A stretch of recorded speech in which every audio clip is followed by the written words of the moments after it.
Hi guys! Welcome back again to my channel. So for today's video nga, may bago na naman tayong loan application na re-reviewin. At eto, nakita ko lang din habang nag-i-scroll ako sa may messenger. Dito nakalagay is personal loan daw up to 20,000 pesos at ang babayaran is 2,402 per month. At ang loan term is 9 months. At may daily interest rate na 0.03%.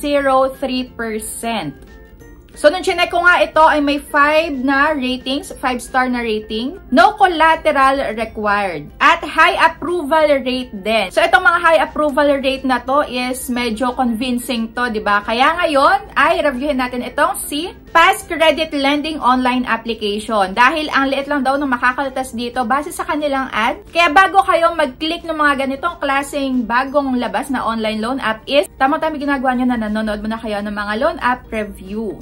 So kung excited kayo malaman kung itong loan app na to ay talagang makakatulong sa atin in the future is panoorin nyo yung video na to hanggang dulo at wag na wag muna kayong mag-i-install.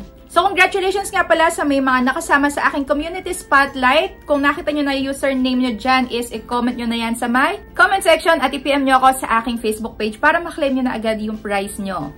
Going back nga dito sa may re-review natin, ayan, ito ay may 5-star na ratings pero wala pa siyang nakalagay na kahit anong reviews. Kaya dito medyo tagilid tayo at wag tayo agad magpapapaniwala. So kung bago ka nga lang pala dito sa aking YouTube channel ay, ayan, subscribe mo na yan at pindutin mo na din yung notification bell para lagi kang maging updated sa mga next uploads ko.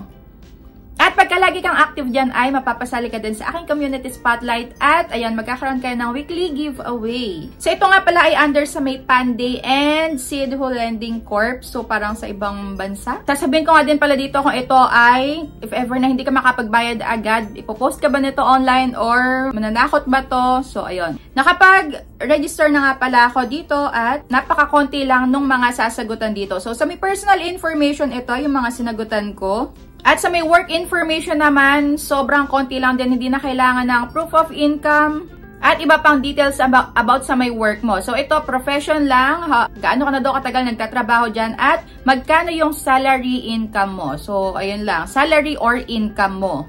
At pagkayari sa emergency contact na nga agad ako dito, ito ay hanggang 3 contact references lang at nangihingi din sila dito ng email. So yung ibang loan app nangihingi ng Facebook link pero dito is email lang. Pero dito nga pala, nagba-background check din sila kung ikaw ay mayroong utang sa may ibang loan app. Ayan, credit standing. So, mayroon ka daw bang overdue in the past month? Yan, magkano daw or ilang days daw yung maximum na na-overdue ka na? Magkano yung total borrowings mo or utang mo in the past month? At yung ilang number of loans in the past month. Ilang loan ang meron ka. So, kung wala naman is puro no loan lang. So, kagaya nung nilagay ko dyan. At continue na nga. So, dito naman sa may ID information, medyo mabusisi sila. Ayaw nila nung may konting blurred. So, hindi ka dyan makakapag-proceed sa may next step pagka hindi talaga malinaw yung pagkakakuha mo. Yun, medyo natagalan lang ako dito. At next na nga is sa may ID information. Ayan, kailangan mo ding ilagay yung ID number at marami pang iba. Dito nga pala, hindi na ako nag-selfie.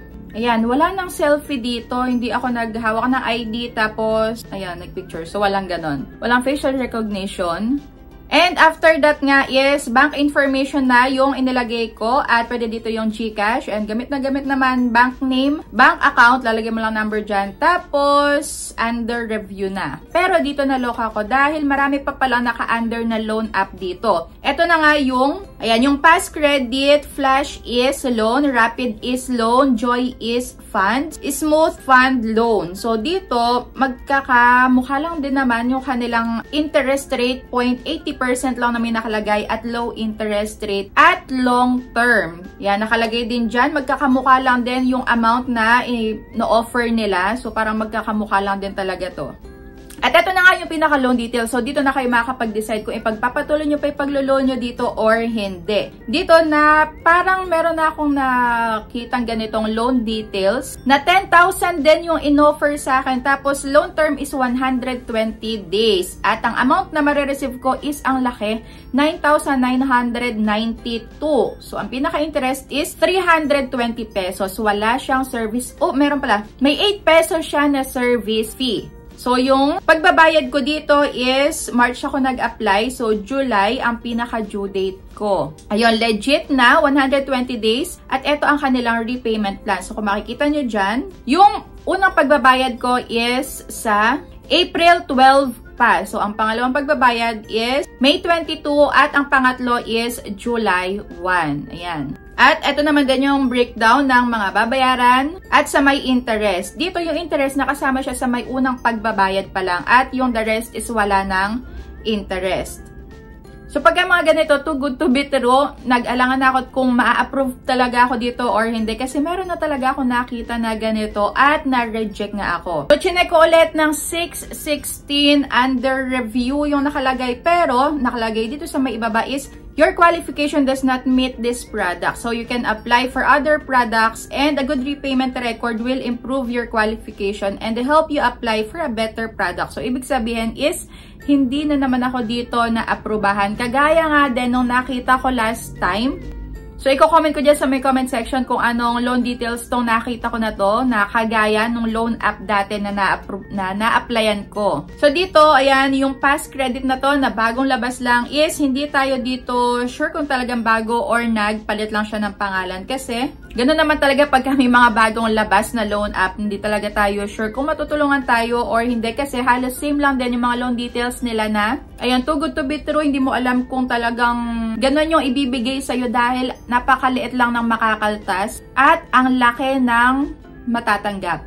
Pero kung nagkataon na yung offer na to na 10,000 pesos tapos 9,900 plus yung matatanggap natin, mas maganda pa to sa may tala. At sa may bill is kung nagkataon lang. Pero ayun, hindi nga tayo na-aprobahan at nasa sa inyo na din yung desisyon kung ipagpapatuloy nyo yung pag-a-apply dito. Or kung nakapag-apply naman kayo dito is i-comment down nyo na rin. Balitaan nyo kami kung na-aprobahan kayo. Kung magkano yung amount na naibigay sa inyo at kung totoo bang maliit lang yung nakaltas. So dito sa may past credit, ayan, hindi ko to maire-recommend sa inyo. Pwede din naman pala kasi kaunti lang yung sinasagutan, hindi siya masyadong marami na hassle, na marami kang ipe-prepare na mga kailangang i-submit. Dito as in, mabilis lang din. At ayun nga lang, hindi ka sure kung talagang ma-aprobahan ka 100%.